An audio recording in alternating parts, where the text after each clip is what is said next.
Hello and welcome back to Infidelity Tales Lab. We're grateful for each view and comment. Tell us, from which country or city are you watching today? We enjoy connecting with our global audience. Now, let's dive into today's story. Chapter 1, Thanksgiving Charade. The Hargrove Mansion sprawled across 5 acres of manicured landscape in the Hamptons, a testament to the family's 3 generations of wealth and influence. Inside, Thanksgiving dinner had concluded, and the air was thick with the scent of pumpkin pie and pretension. Broderick Hargrove, CEO of Hargrove Technologies, stood at the head of the dining table, swirling his 30-year-old scotch. Another successful quarter, he announced to his assembled family. Stock up 17%. The board couldn't be happier. At the other end of the table, Preston Davenport was quietly stacking dishes. His wife of 8 years, Valerie Hargrove Davenport, Broderick's only daughter, didn't even look at him as she sipped her champagne. "Leave some for the housekeeper," Preston, his mother-in-law Constance, said with a thin smile. "Martina will be upset if you take all her work." "No, Mother, let him," Valerie replied, loud enough for everyone to hear. "At least he's good for something." The table erupted in laughter, and Preston's grip tightened on the china. 8 years of these barbs. 8 years of being the family joke, the failed novelist who married into money. What none of them knew was that Preston Davenport was merely a carefully constructed identity. His phone vibrated in his pocket. Excusing himself to the kitchen, he glanced at the screen. "Sir, your jet is fueled and ready. The acquisition team awaits your final authorization." Preston took a deep breath and typed, "Execute." He returned to the dining room, where Broderick was now reminiscing about his latest business conquest. Poor Sullivan never saw it coming. By the time he realized what was happening, I'd stripped his company for parts. "Preston," Valerie called out, "tell everyone about your latest rejection letter." Before he could respond, his phone rang again. He answered, aware of the annoyed looks from his in-laws. "I apologize, but this requires immediate attention," he said, stepping away from the table. "For God's sake, what could possibly be so urgent in your life?" Broderick laughed. "Another publisher rejecting your manuscript?" Preston ignored him and took the call. His assistant's voice was clear and precise. "It's done, sir. Orbital Technologies is now yours." The board voted unanimously. "Thank you, Abigail. Proceed with Phase 2. When he returned, something had changed in his demeanor. He placed the plates down and, without a word, walked toward the door. "Where do you think you're going?" Valerie called after him. "I've endured enough for one evening," he replied without turning. "Don't be so sensitive," his wife snapped. "It's Thanksgiving. You're embarrassing me." Preston paused at the door. "I believe you've done enough of that for both of us over the years." He left without another word, ignoring Valerie's angry calls. As his car pulled away from the mansion, he removed the plain gold wedding band from his finger and placed it in his pocket. The charade was finally ending. Later that night, as he sat in his private jet crossing the Atlantic, Preston, whose real name was Barrett Caldwell, watched the news break on his tablet. Breaking news: mysterious tech mogul acquires Orbital Technologies in surprise takeover. CEO Broderick Hargrove unavailable for comment as shares tumble. His phone lit up with Valerie's name for the 12th time. He answered on the final ring. "Barrett, what's going on?" "My father is having a meltdown. The news is saying someone called Phoenix Capital just bought Orbital. That's their flagship company." "Is it?" he replied calmly. "Don't play dumb. There's reporters outside our house. They're asking about some billionaire called Barrett Caldwell. They're saying he owns Phoenix Capital." Barrett allowed himself a small smile. "How interesting." "Barrett, whatever joke this is, it isn't funny. My father—" "Your father," he interrupted, "should have been more careful about who he invited to his table." "What are you talking about?" 8 years, Valerie. 8 years, I played the part of the disappointing son-in-law, the failed writer, the joke." The silence on the other end was deafening. "Barrett, please tell me this isn't what I think it is." "It's exactly what you think it is, and it's only the beginning." He ended the call and turned off his phone. Phase 1 was complete, and the Hargroves had no idea what was coming next. Chapter 2, The Man Behind the Mask. 3 days after the Thanksgiving incident, Barrett Caldwell sat in his Tokyo penthouse office, watching the financial news with quiet satisfaction. The reporter's voice was animated with excitement. Hargrove Technologies stock continues its free fall following the loss of their flagship division. Inside sources report emergency board meetings as investors demand answers. Barrett turned to the floor-to-ceiling windows, taking in the sprawling cityscape. Tokyo was just one of a dozen cities where he maintained residences, all unknown to the woman who called herself his wife. His executive assistant, Naomi Takahashi, entered with a tablet in hand. Unlike Barrett's fabricated identity as struggling writer Preston Davenport, Naomi knew exactly who he was. Founder and CEO of Phoenix Innovations, with a personal net worth of $17.2 billion. The transfer of Orbital's assets is complete, she reported. And as you predicted, Broderick Hargrove has called an emergency press conference for this afternoon. Perfect timing, Barrett replied. And Valerie? She's tried contacting all your known aliases. She's also hired a private investigator. Barrett smiled. Whoever she hired won't find anything I don't want them to find. Naomi hesitated. Sir, there's something else. Your sister called. Barrett's expression hardened. Talia knows not to contact me directly. She says it's important. Something about Valerie reaching out to her. Barrett considered this development.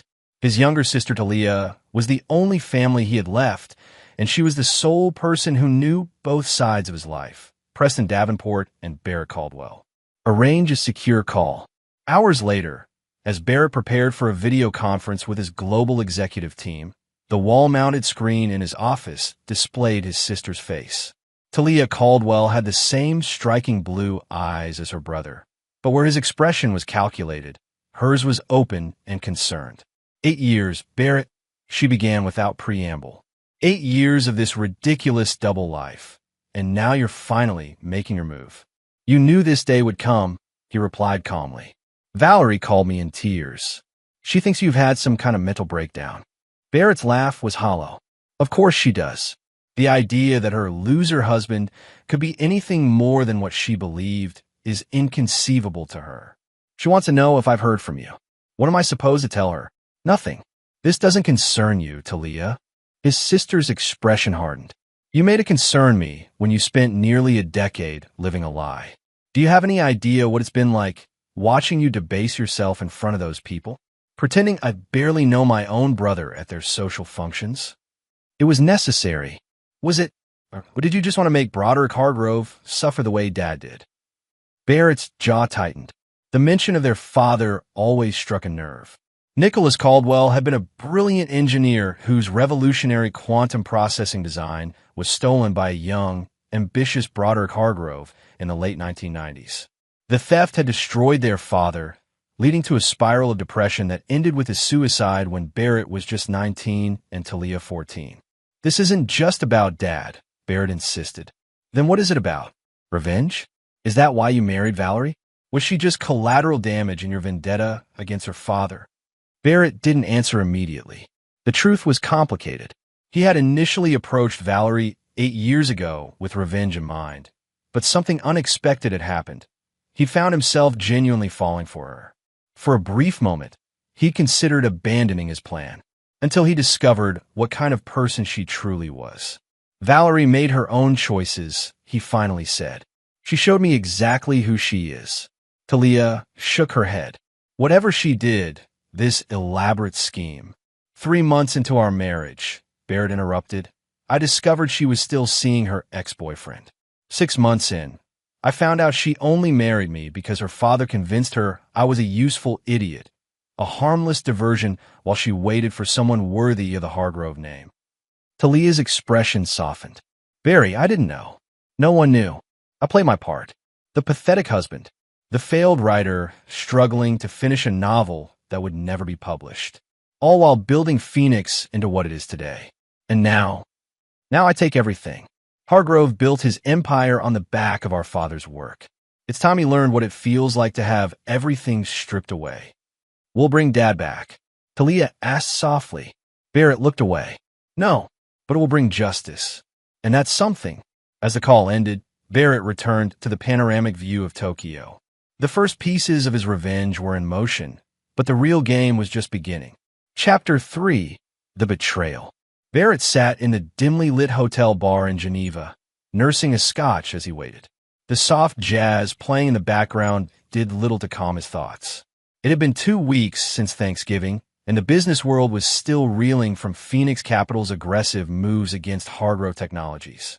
Mr. Caldwell, a man in an impeccable suit, approached his table. Wesley Bennett, from Kingston Security.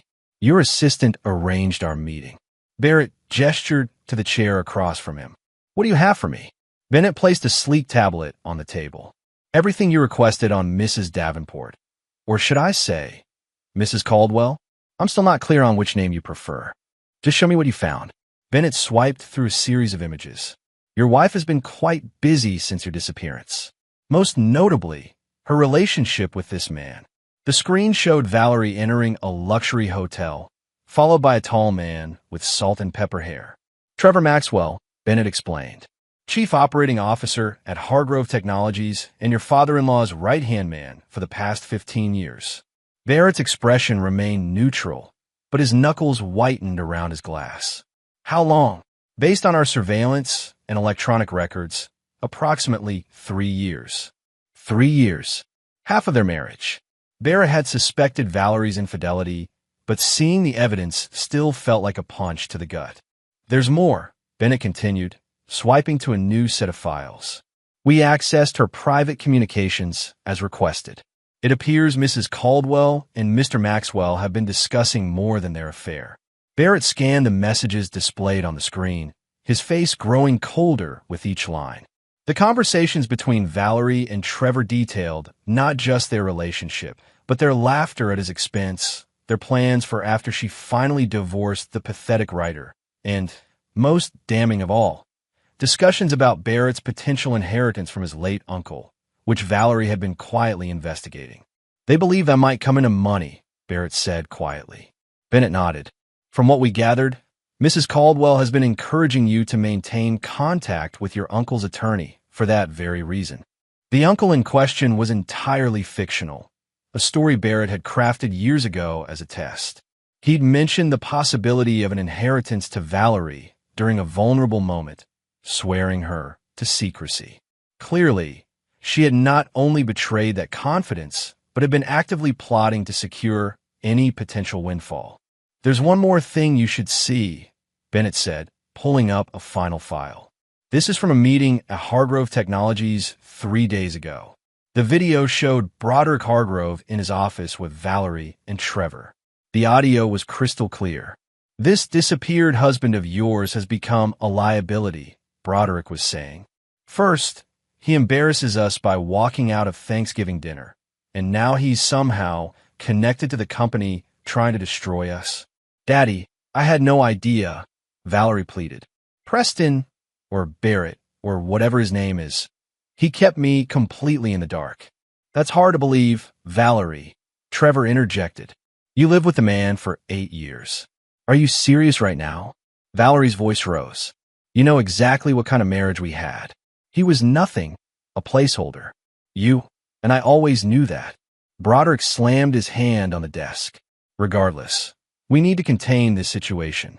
If the press gets wind that my daughter's husband is the same Barrett Caldwell who's dismantling our company, the shareholders will panic even more. What do you suggest? Trevor asked. We use Valerie. She plays the heartbroken, betrayed wife. We file for divorce immediately, citing abandonment and mental instability. We get ahead of the story. The video ended, and Barrett sat in silence for a long moment. Will that be all, Mr. Caldwell? Bennett asked. Barrett finished his drink and stood. Find me everything on Trevor Maxwell. Every skeleton, every weakness, every pressure point. And I want daily updates on all 3 of them. Understood. And if I may ask, what's your next move? Barrett's smile was cold. Now that I know all the players, it's time to change the game. 2 days later, Barrett sat in his Milan office as Naomi briefed him on the latest developments. Hargrove Technologies had announced a strategic partnership with their Chinese counterparts to mitigate the damage from losing Orbital. The stock had temporarily stabilized. They're adapting faster than we anticipated, Naomi noted. It won't matter, Barrett replied. Broderick thinks he's weathering the storm, but he doesn't realize it hasn't even begun yet. His phone chimed with a message from Talia. Valerie's going public tomorrow. Press conference scheduled at HT headquarters. She's filing for divorce. Barrett forwarded the message to Naomi. Make sure our media contacts are ready. It's time for phase 2. Are you sure about this? Once we release the evidence of her affair with Maxwell, there's no going back. The personal aspects of your revenge will be public. Barrett stared at the Hargrove Technologies logo displayed on his wall-mounted screen. 8 years ago, Broderick Hargrove took me aside at his daughter's engagement party. He told me he knew exactly who I was, not the struggling writer I pretended to be, but the son of Nicholas Caldwell. He laughed in my face, said my father was weak, and that I was just as pathetic for thinking I could infiltrate his family. But he still allowed the marriage? Because he didn't see me as a threat. He thought I was exactly what I appear to be, broken and bitter, seeking some petty revenge by marrying his daughter. He even encouraged Valerie to go through with it, convinced I could never harm them. Barrett turned to Naomi, his eyes cold. He was wrong. And now they all pay. Broderick for destroying my father, Valerie for her betrayal, and Trevor for thinking he could take what's mine. As Naomi left, Barrett opened his safe and removed an old photograph of his father standing proudly in his lap. Next to it was a faded newspaper clipping announcing Hargrove's breakthrough in quantum processing. It won't be long now, Dad, he whispered to the photo. Everything they built on your work is about to crumble, and I'll be there to watch it fall. Chapter 4. Opening Moves. The press conference was a masterclass in manufactured sympathy. Valerie Hargrove Davenport stood beside her father outside Hargrove Technologies headquarters, her eyes skillfully reddened, her voice breaking at precisely the right moments. I'm devastated to learn that my husband, the man I loved and supported for 8 years, has been living a double life, she told the assembled reporters. Not only did Preston, or Barrett, as he apparently prefers, abandon our marriage without warning, but he's now using his resources to attack my family's company. Barrett watched the performance from his London penthouse, unmoved by her crocodile tears. Beside him sat Lauren Sullivan, former CEO of Sullivan Quantum Systems, another victim of Broderick Hargrove's ruthless business tactics years earlier. She's good, Sullivan remarked. If I didn't know better, I'd actually believe she was the wronged party. Hargrove's daughter through and through, Barrett replied. Appearances are everything to them. On screen, Broderick stepped forward to support his distraught daughter. We filed for divorce on Valerie's behalf, citing abandonment and extreme emotional distress. As for Mr. Caldwell's attacks on Hargrove Technologies, we view them as the vindictive actions of a disturbed individual with a personal vendetta. A reporter shouted from the crowd. Is it true Barrett Caldwell is the son of Nicholas Caldwell, whose work on quantum processing formed the foundation of Hargrove's early success? Broderick's face tightened almost imperceptibly. Nicholas Caldwell was a talented engineer who worked for me briefly in the 1990s. Any implication that his contributions were more significant than that is simply false. Now, if you'll excuse us, my daughter has been through enough today. As they retreated from the podium, Barrett turned to Sullivan. And now we respond. Within minutes, major financial news outlets received an anonymous data dump. Emails, text messages, hotel receipts, and photographs documenting Valerie's 3-year affair with Trevor Maxwell. Simultaneously, a statement from Phoenix Innovations announced Barrett Caldwell as its founder and CEO, confirming his identity as Valerie's husband, but offering no further comment on personal matters. Barrett's phone rang almost immediately. It was Talia. Was that necessary? She demanded without preamble. The affair, the photos, you've humiliated her publicly. She humiliated herself, Barrett replied coldly. I simply provided the evidence. This isn't like you, Barry. You don't know what I've become, Talia. 8 years playing a role changes a man. His sister's voice softened. I understand you're hurt. This isn't about hurt feelings, Barrett cut her off. This is business. The personal elements are simply leverage. After ending the call, Barrett turned to Sullivan. Are you ready for the next phase? Sullivan nodded grimly. My team has identified the weak points in the Chinese partnership. Their regulatory approvals are contingent on intellectual property assurances that Hargrove can't possibly fulfill. Good. Push that angle with the regulatory bodies. I want that partnership collapsing within the week.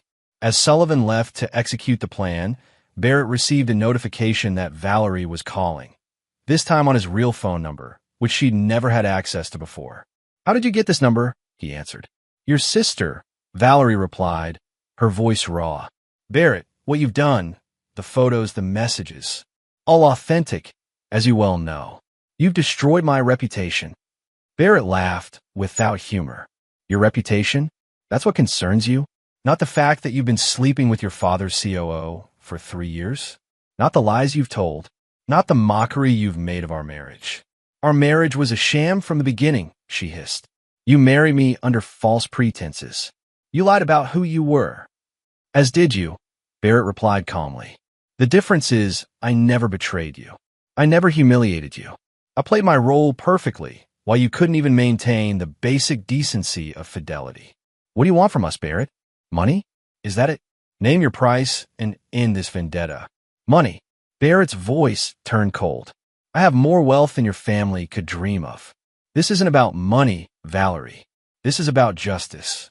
For your father? That was 30 years ago. For my father. For myself. For every person your father has stepped on and destroyed on his way to the top.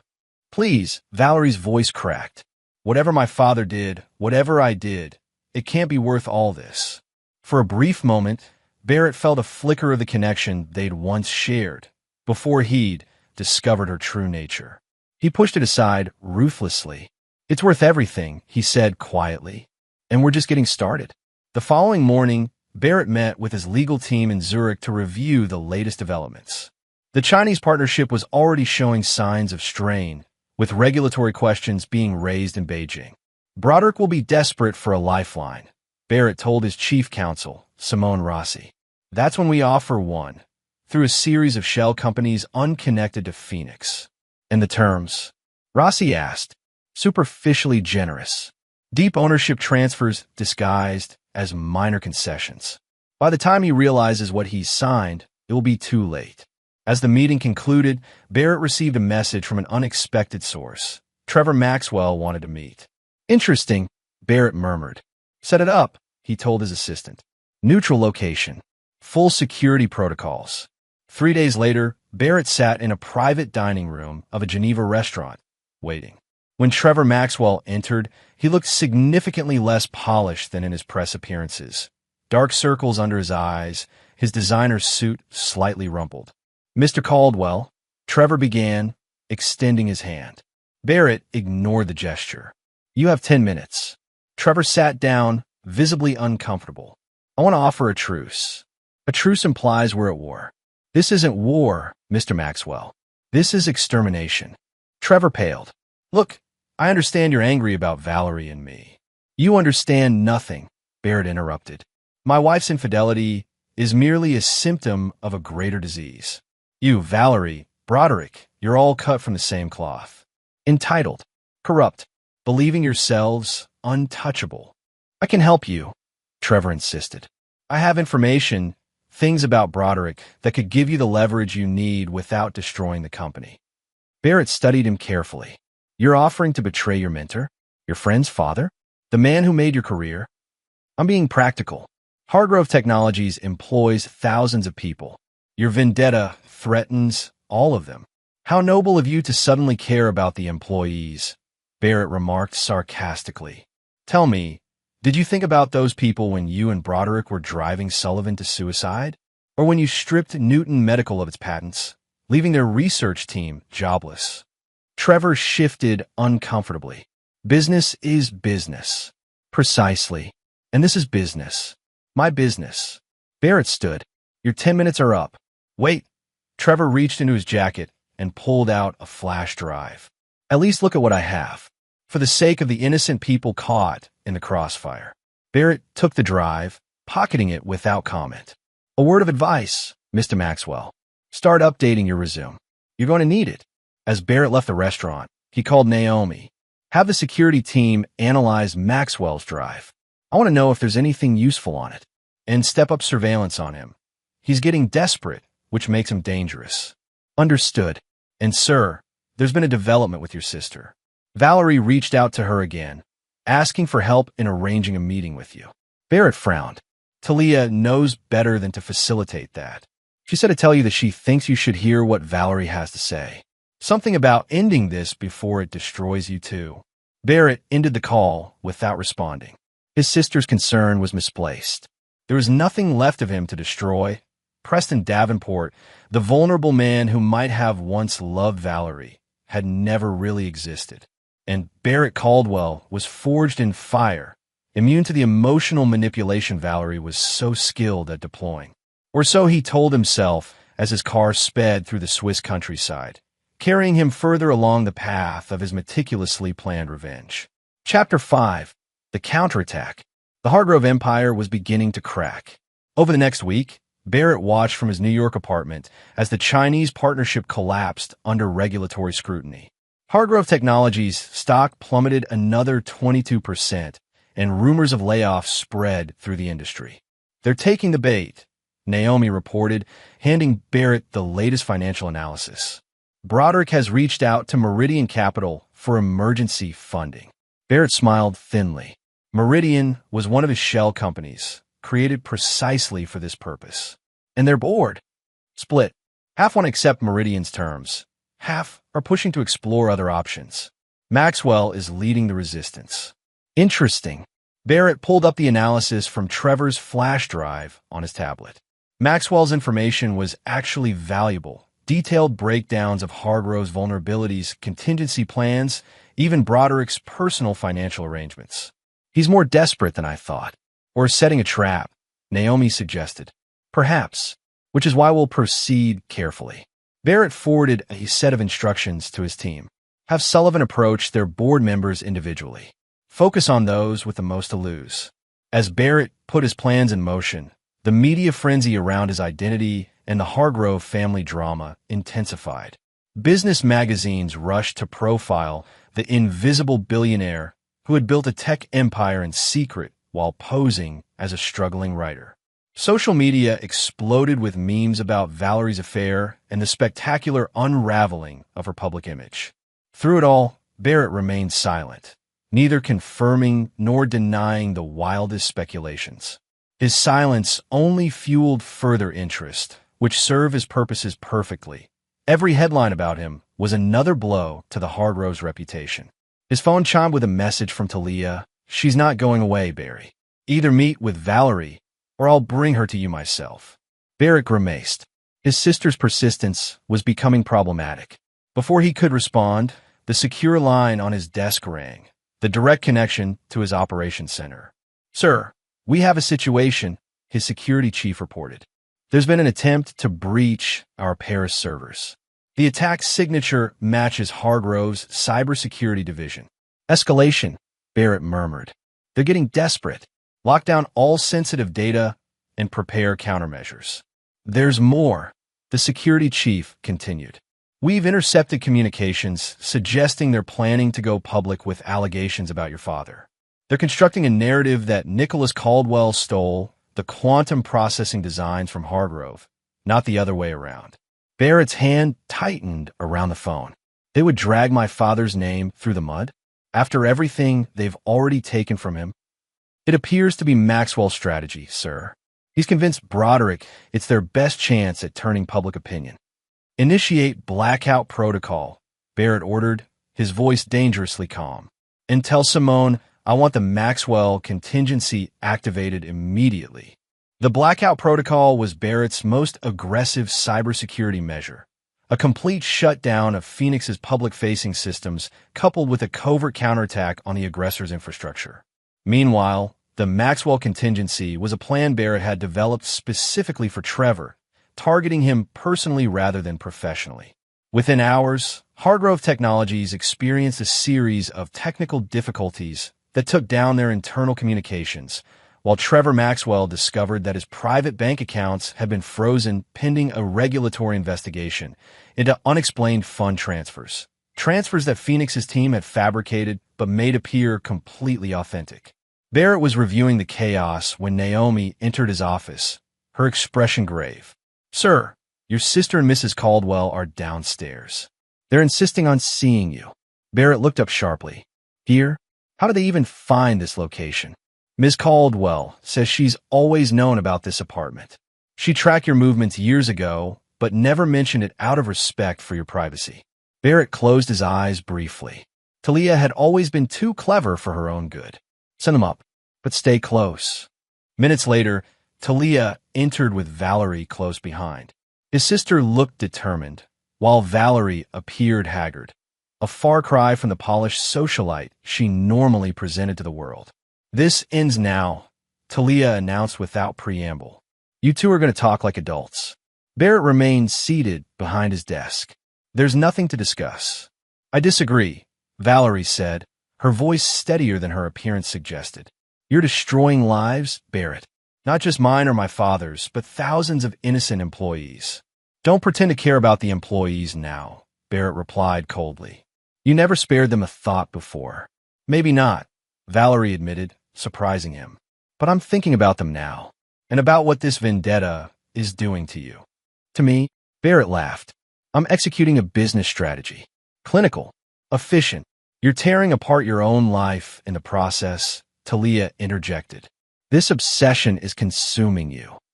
Barrett turned to his sister. "You don't understand what they did." "To Dad?" "I understand perfectly," Talia countered. "I lost him too, remember? But this," she gestured around his sterile office, "this isn't justice. It's poison." Valerie stepped forward. "I didn't know about your father when we met. I didn't know who you really were. But I did care for you, Barrett, the real you that sometimes slipped through your present facade." "Convenient rewriting of history," Barrett replied. "Your affair with Trevor tells a different story." "I won't defend that," Valerie said quietly. "It was wrong. But it happened after years of living with a man who seemed to care more about his unfinished novel than about me. A man who flinched when I touched him, who disappeared for days claiming to be researching. I thought you didn't love me. I thought I was trapped in a loveless marriage. Because it was," Barrett snapped. "It was a business arrangement from the beginning. Nothing more. Then why did you stay for 8 years?" Talia asked. "Your plan could have been executed much sooner." The question hit Barrett like a physical blow. Why had he stayed? The original plan had been to gain access to Hargrove Technologies through the marriage, gather the evidence he needed about his father's stolen work, then execute his revenge within 2 or 3 years at most. But something had changed. Those early years with Valerie, before he discovered her true nature, had been real, at least for him. "It doesn't matter now," Barrett said finally. "Too many lines have been crossed. Too much damage done." "Then what do you want?" Valerie asked. "Complete destruction? Will that bring you peace?" "Peace was never the objective," Barrett replied. "Justice was. Is. At what cost?" Talia pressed. "Look at yourself, Barry. When was the last time you felt anything but anger? When was the last time you created something instead of destroying it?" Barrett stood abruptly. "This meeting is over. Naomi will show you out." As they turned to leave, Valerie paused. "They're going after your father's reputation tomorrow. Trevor convinced the board it's their only option. I thought you should know." After they left, Barrett stood at his window, looking out over the city lights. His phone buzzed with updates from his team. Hargrove was indeed preparing a press offensive scheduled for the morning. They had constructed an elaborate narrative painting Nicholas Caldwell as a troubled, unstable engineer who had attempted to steal Broderick's work before being dismissed. It was the final insult. Barrett had tolerated the theft of his father's legacy, endured personal humiliation, even accepted Valerie's betrayal. But he would not allow them to desecrate his father's memory. "Naomi," he called his decision made. "Activate Phoenix Protocol. All targets. No restrictions." Naomi's eyes widened. "Sir, Phoenix Protocol is our nuclear option. There's no coming back from that." "I'm aware." Barrett's voice was ice. "They've made their choice. Now they'll face the consequences." As Naomi left to execute his orders, Barrett opened his safe and removed a small wooden box containing his father's old pocket watch. Nicholas Caldwell had carried it every day until his death. "You were right about one thing, Dad," he murmured, running his thumb over the worn surface. There are some battles that can't be won with kindness. The Phoenix Protocol was Barrett's most devastating contingency plan, a simultaneous, multi-pronged attack on every aspect of the Hargrove Empire, from business to personal. By morning, there would be nothing left but ashes. And from those ashes, Barrett would complete his revenge. Chapter 6, Point of No Return. At 4:37 a.m. Eastern Time, the Phoenix Protocol unleashed digital hell on the Hargrove Empire. Barrett watched from his command center, a secure room in his Manhattan penthouse filled with monitors displaying real-time data from around the world. Phase 1 complete, his chief technology officer reported. All Hargrove Technologies systems successfully infiltrated. We have control of their internal communications, financial records, and research databases. Barrett nodded, his face illuminated by the blue glow of the screens. Begin Phase 2. Release the documents to all major financial publications. Within minutes, journalists across the globe received explosive evidence of what Barrett had spent 8 years collecting. Proof that Broderick Hargrove had stolen Nicholas Caldwell's quantum processing designs, fabricated evidence to discredit him, and systematically erased his contributions from the historical record. But that was just the beginning. The Phoenix Protocol didn't merely aim to expose the truth. It was designed to methodically dismantle everything Broderick Hargrove had built, piece by piece. Trading opens in 3 hours, Barrett told his team. I want every investor, partner, and board member to see these documents before the bell. As dawn broke over New York, Barrett's phone rang. It was Trevor Maxwell. You've gone too far, Caldwell. Trevor's voice was ragged with panic. The SEC is at my door. They're saying my accounts show evidence of insider trading. How unfortunate, Barrett replied coldly. Perhaps you should have considered the consequences before planning to defame my father's memory. This is illegal. You can't just fabricate. I fabricated nothing, Trevor. Every transaction in those accounts happened. The blockchain doesn't lie. If those transactions appear suspicious, well, that's between you and the regulators. You son of a... Barrett ended the call and turned to his financial director. What's the status of the Meridian offer? Hargrove's board is in emergency session now. With Maxwell under investigation and the new documents becoming public, they're in panic mode. Perfect. Barrett checked his watch, his father's watch. Have Simone contact the board chair directly. Inform him that Meridian Capital is prepared to increase their offer in light of recent events, but only if they act within the hour. The trap was set. Meridian Capital, Barrett's shell company, would offer a lifeline to the drowning Hargrove Technologies board. They would accept out of desperation, not realizing that the terms effectively transferred controlling interest of the company to Barrett through a complex web of subsidiaries. By noon, the news had broken. Hargrove Technologies had accepted Meridian Capital's offer for a controlling stake. The stock stabilized briefly on the announcement before analysts began questioning who exactly controlled Meridian. Barrett's phone rang again, Valerie this time. My father had a heart attack, she said without preamble, her voice shaking. He's in the ICU. The doctors say the stress. They don't know if he'll recover. Barrett felt a momentary flicker of something. Not quite remorse, but perhaps the echo of the man he might have been in another life. I'm sorry to hear that, he said finally, surprised to find he meant it. Are you? Valerie's voice hardened. Isn't this exactly what you wanted? My father destroyed. Our company in shambles. Trevor facing criminal charges. Justice isn't about what I want, Valerie. It's about what's right. And who appointed you the arbiter of justice? She demanded. You talk about my father stealing your father's work, but at least no one died in that dispute. Can you say the same about your revenge? The words hit Barrett with unexpected force. He had never intended for Broderick to die. Humbled, yes. Ruined, certainly, but not dead. The doctors are doing everything they can, Valerie continued, her voice breaking.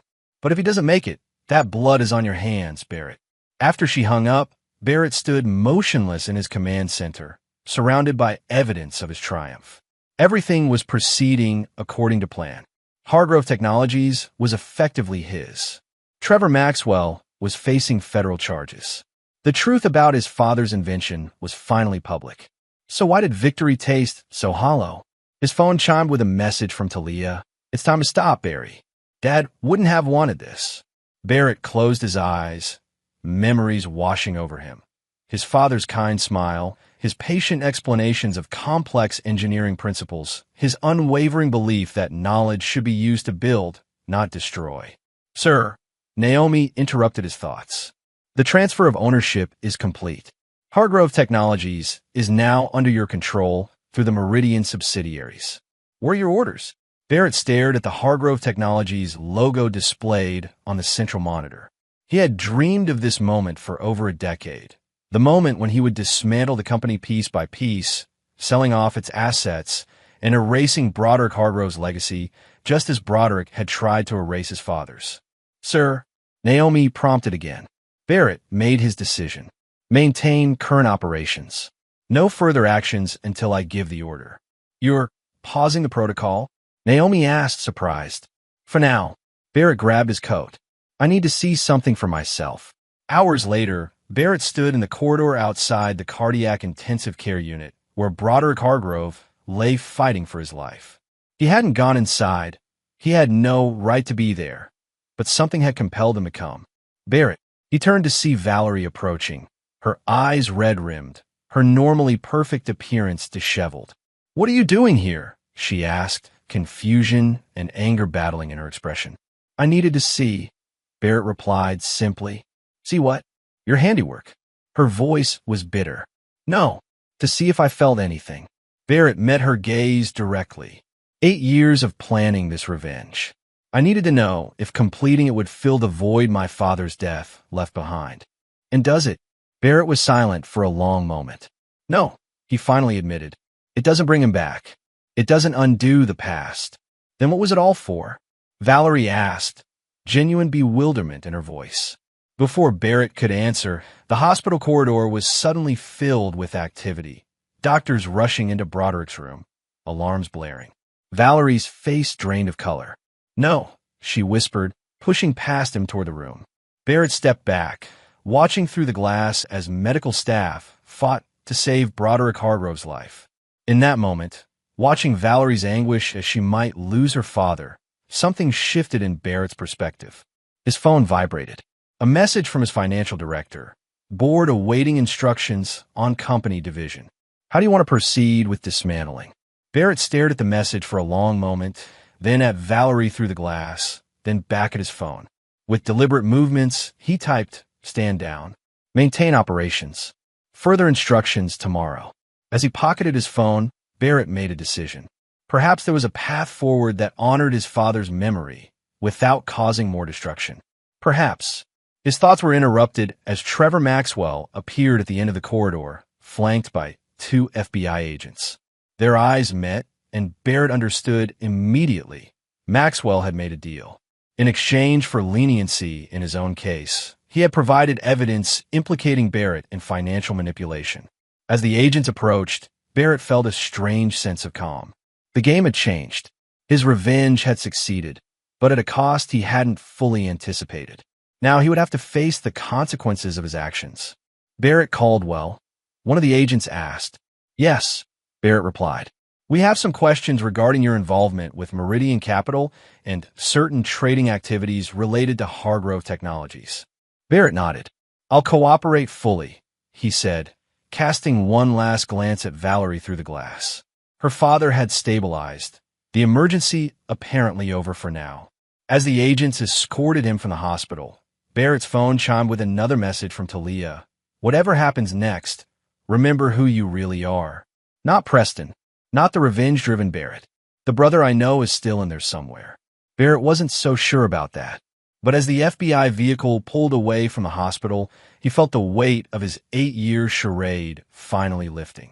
Whatever came next, legal battles, public scrutiny, possible criminal charges, at least he would face it as himself. No more masks. No more pretending. The revenge that had defined his existence for so long was complete. Now, he had to decide what would take its place. Chapter 7. The Price of Revenge. The federal detention center was a far cry from Barrett's luxurious penthouses and private jets, but he adapted with the same calculated precision he brought to everything in his life.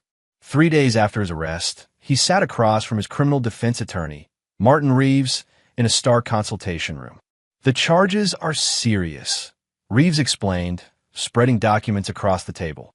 "Securities fraud, wire fraud, identity fraud, corporate espionage. The prosecution is painting you as a man consumed by vengeance who manipulated markets and deployed illegal tactics to destroy Hargrove Technologies." Barrett remained impassive. "And your assessment? Some charges will stick, others won't.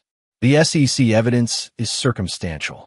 The identity fraud regarding your Preston Davenport persona is more problematic. But the most damaging aspect is Maxwell's testimony." Reeves leaned forward. "He claims you explicitly threatened to destroy Hargrove Technologies as revenge for your father. Is telling the truth a crime now?" Barrett asked coolly. Reeves sighed. "Intent matters in these cases. Pursuing legitimate business strategies is legal. Orchestrating a vendetta that manipulates markets is not." "I see." Barrett considered this.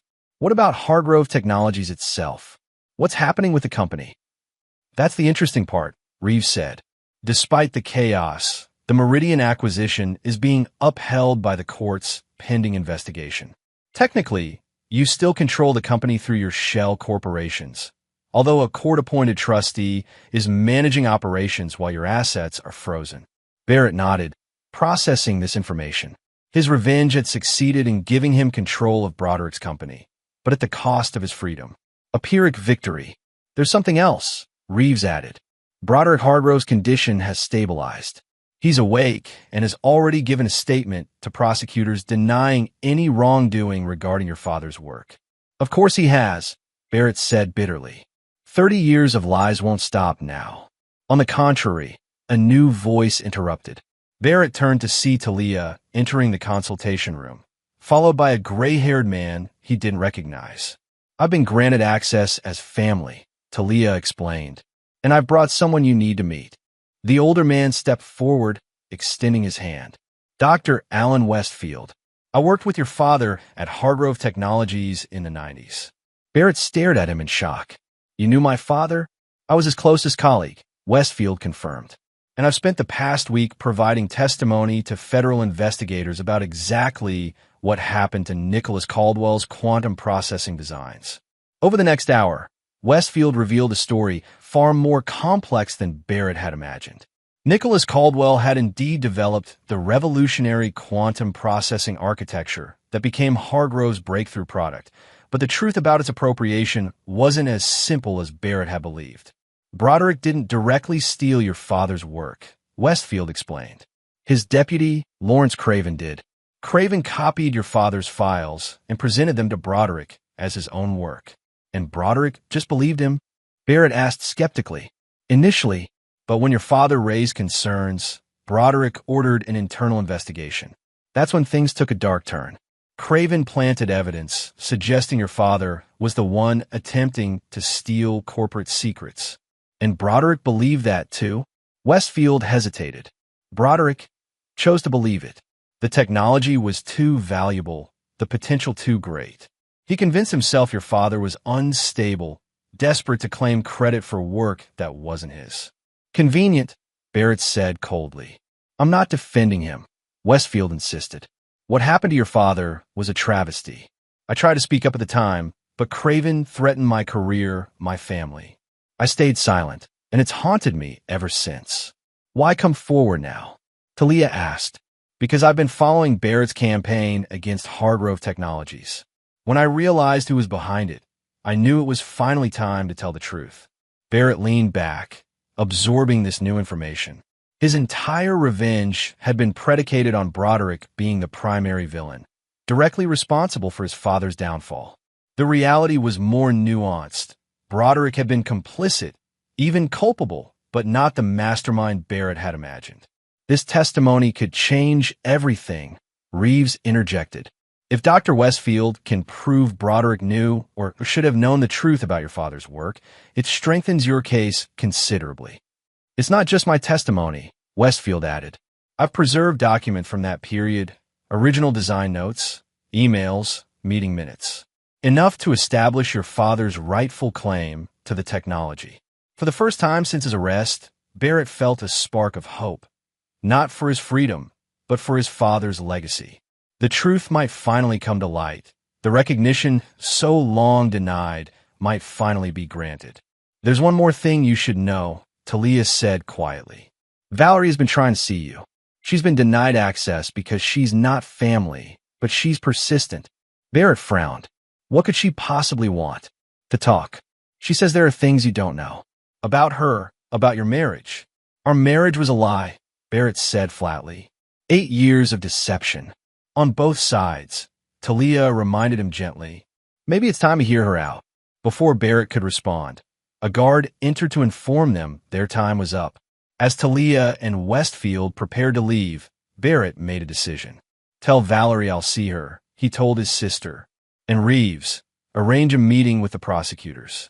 I want to discuss a potential resolution. A plea deal. Reeves asked, surprised. No, Barrett replied. A different kind of justice. 2 days later, Barrett sat in the same consultation room, waiting. When the door opened and Valerie entered, he was struck by how different she looked.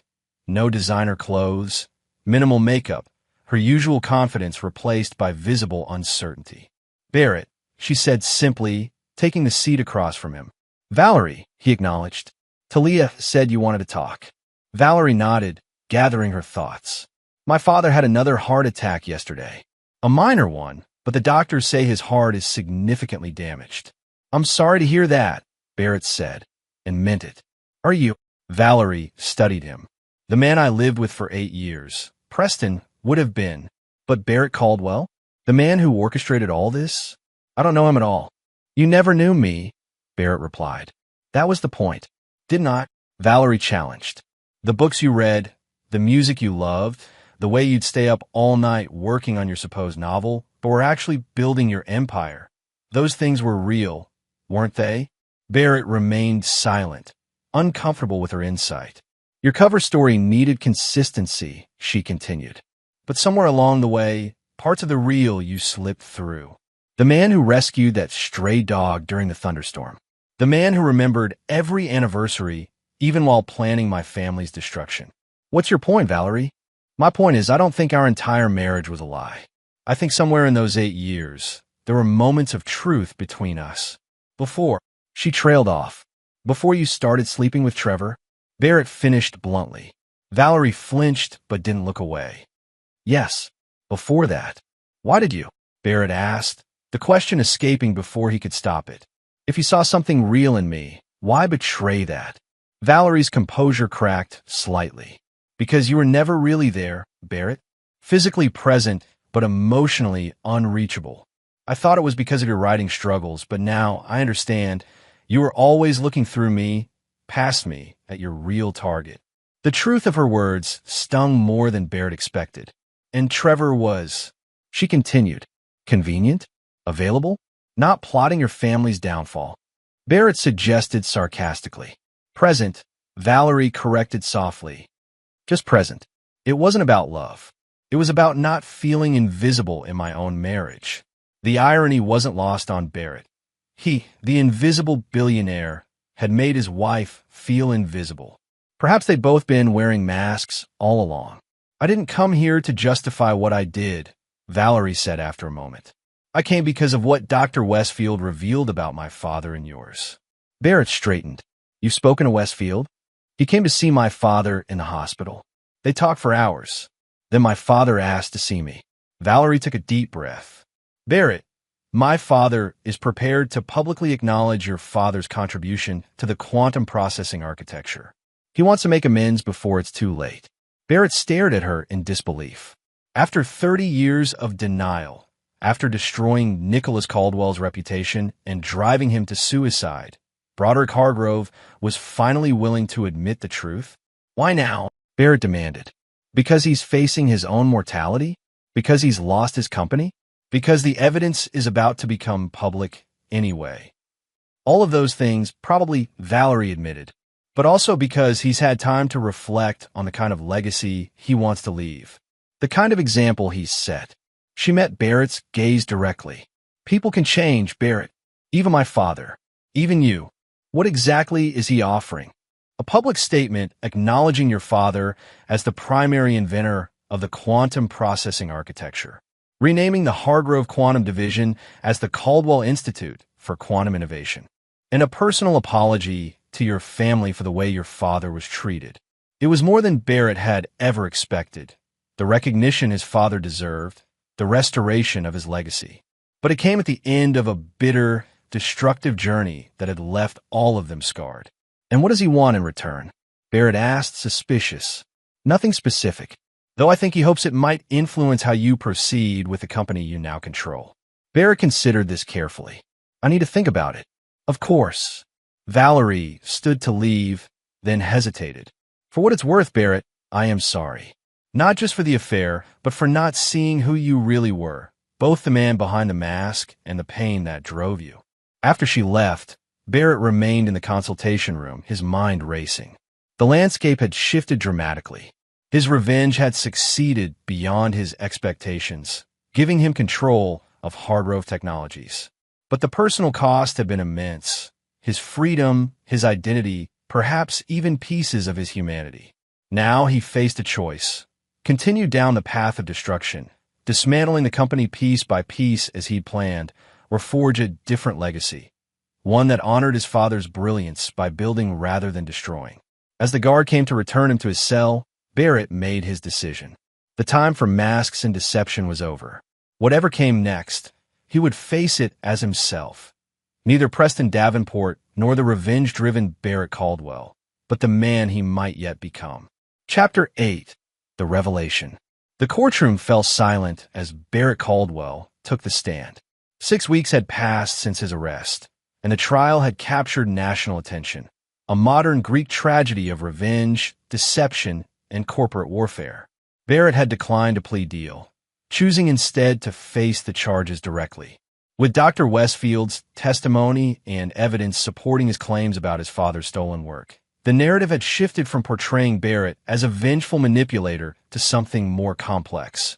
A son seeking justice for a brilliant father whose legacy had been erased. As Barrett was sworn in, he caught sight of familiar faces in the gallery. Talia, watchful and supportive. Naomi, his loyal assistant, now managing what remained of his legal business affairs.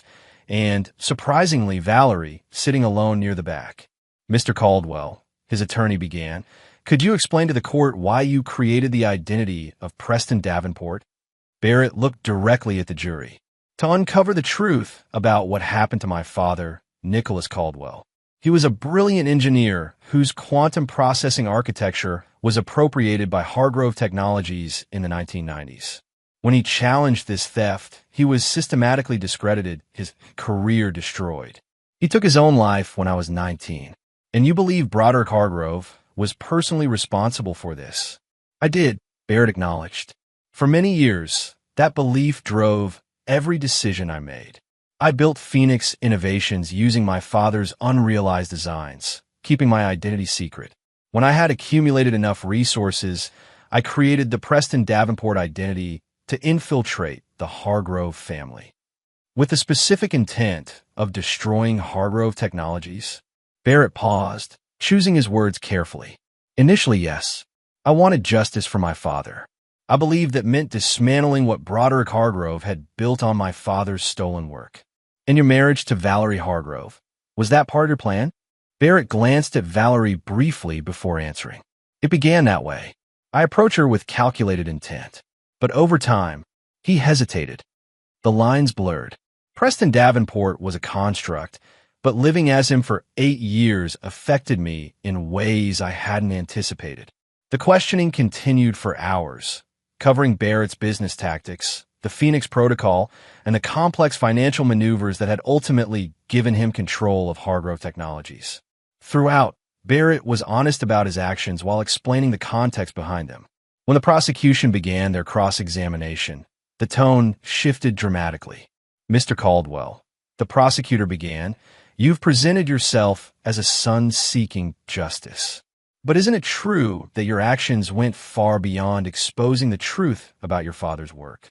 I pursued multiple avenues to achieve justice, Barrett replied evenly, including deliberately marrying a woman under false pretenses, including orchestrating the financial ruin of numerous individuals associated with Hargrove Technologies, including actions that contributed to Broderick Hargrove's heart attacks. Barrett didn't flinch. I take responsibility for my actions. All of them, even those that nearly killed a man.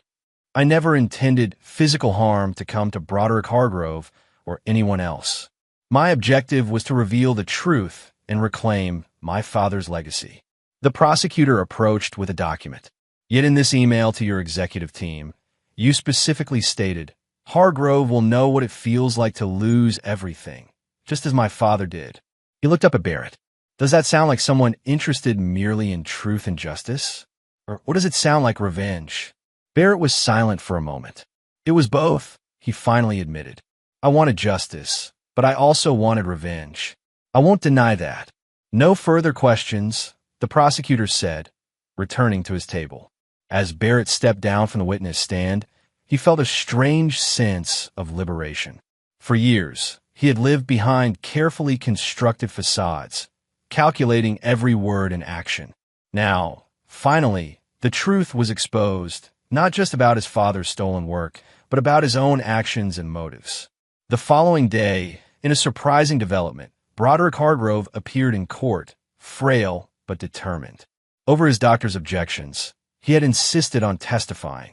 I've come to set the record straight, Broderick began, his voice weaker than the commanding tone Barrett remembered. 30 years ago, a terrible injustice was done to Nicholas Caldwell under my watch, with my knowledge, and ultimately, with my blessing.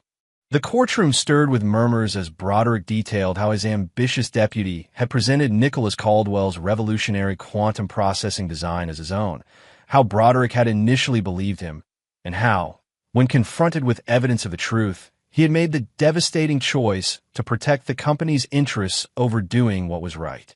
I convinced myself it was a gray area, Broderick testified, that Caldwell's work had been developed using company resources, that the final implementation had required our team's refinements. But the core breakthrough, the insight that made everything possible, that was Nicholas Caldwell's. And I failed to acknowledge that. Broderick turned directly to Barrett. I can't undo the past. I can't bring your father back. But I can finally tell the truth.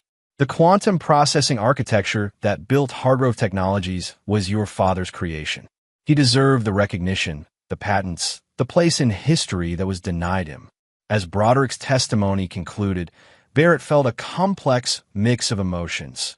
Vindication for his father, a hollow sense of victory, and an unexpected weight lifting from his shoulders. The truth he had fought so long to expose was finally public, acknowledged by the very man who had buried it. That evening, as Barrett was being escorted back to detention, his attorney rushed up with news. The judge is considering dismissing several of the most serious charges. Broderick's testimony changed everything. What about Hargrove Technologies? Barrett asked. The Meridian acquisition. Still in legal limbo, but with both you and Broderick now cooperating with authorities, there's talk of a potential negotiated resolution. 3 days later, Barrett sat in a conference room with his legal team, prosecutors, and representatives from Hargrove Technologies, including Broderick himself. On the table was a proposed settlement that would resolve both the criminal charges against Barrett and the future of the company. The terms are straightforward, the lead prosecutor explained. Mr. Caldwell pleads guilty to reduced charges of securities manipulation and identity fraud with a recommended sentence of time, served plus 3 years probation. In exchange, he agrees to a structured divestiture of his interest in Hargrove Technologies, with provisions for establishing the Caldwell Institute for Quantum Innovation as a joint research foundation between Phoenix and Hargrove. Barrett studied the documents, particularly the sections detailing how his father's legacy would be preserved and honored. Additionally, the Hargrove attorney added, Mr. Hargrove is prepared to issue a public statement acknowledging Nicholas Caldwell's contributions and the company's historical failure to properly credit his work. And the current employees? Barrett asked, what happens to them? The restructuring plan preserves the majority of positions, the attorney assured him. Both companies continue to operate independently, but established the Caldwell Institute as a collaborative venture. Barrett looked across the table at Broderick, seeing not the arrogant titan of industry who had destroyed his father, but an aging man confronting the consequences of his past actions. "Well, Mr. Caldwell," the prosecutor prompted, "do we have an agreement?" Barrett thought of his father, not the broken man of his final days, but the passionate engineer who had believed knowledge should be used to build, not destroy. He thought of the 8 years spent as Preston Davenport, the life unlived while pursuing his vendetta. And he thought, unexpectedly, of Valerie, the woman he'd married for revenge but had, against all odds, come to care for in his own complicated way. "We have an agreement," Barrett said finally, "with one addition." He turned to Broderick.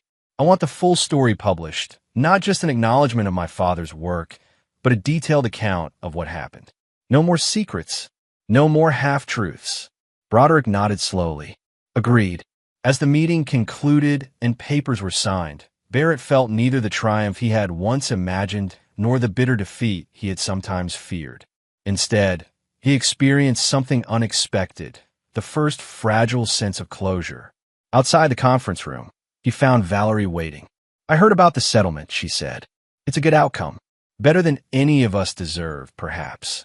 Barrett studied her, seeing beyond the polished exterior to the complex woman beneath, flawed and human, just as he was. "What happens now?" she asked. "Between us, I mean." "I don't know," Barrett answered honestly. "Too much has happened. Too many lies on both sides." "Yes," Valerie agreed softly. "Perhaps some damage can't be undone. But some truths can still be acknowledged," Barrett added.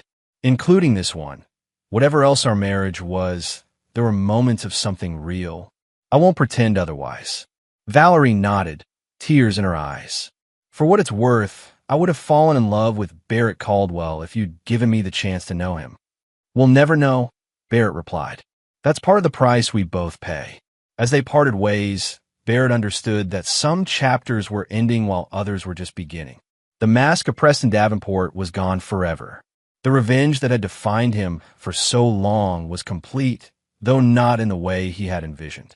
Now he faced the most daunting challenge of all, discovering who Barrett Caldwell might become when unburdened by the past, when defined by more than vengeance and deception.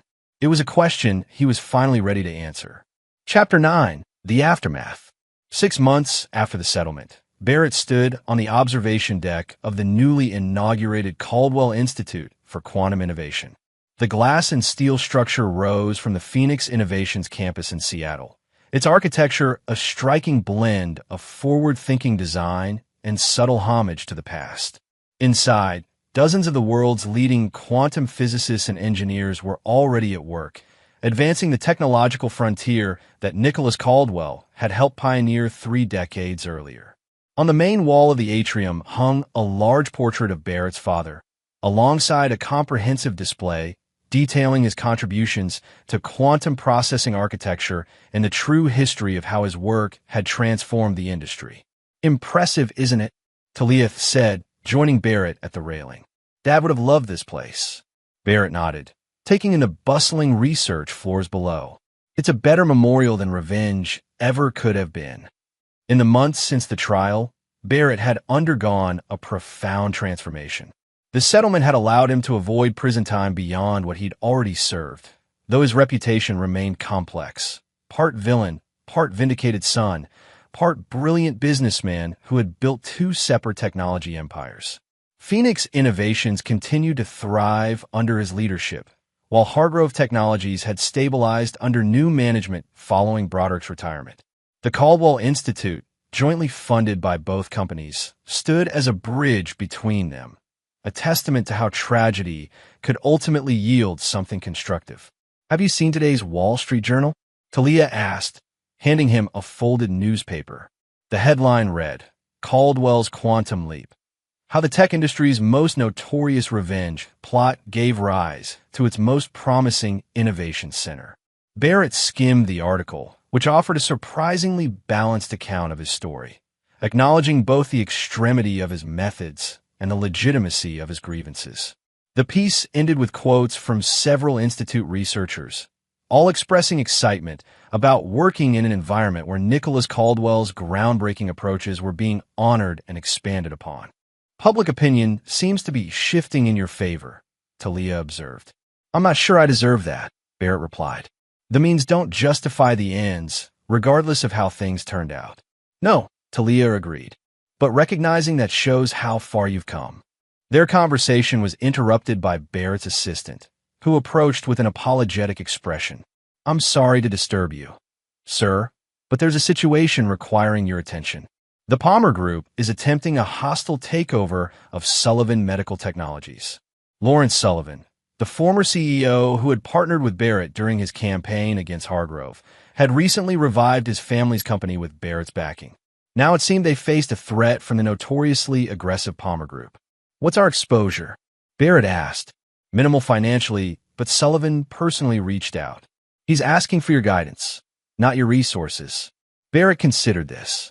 6 months ago, he might have seen the situation as an opportunity to deploy the same ruthless tactics he'd used against Hargrove. Now, he found himself hesitating. Tell Sullivan I'll call him this afternoon, Barrett decided, and prepare a defensive strategy that protects their research division above all else. That's what matters most.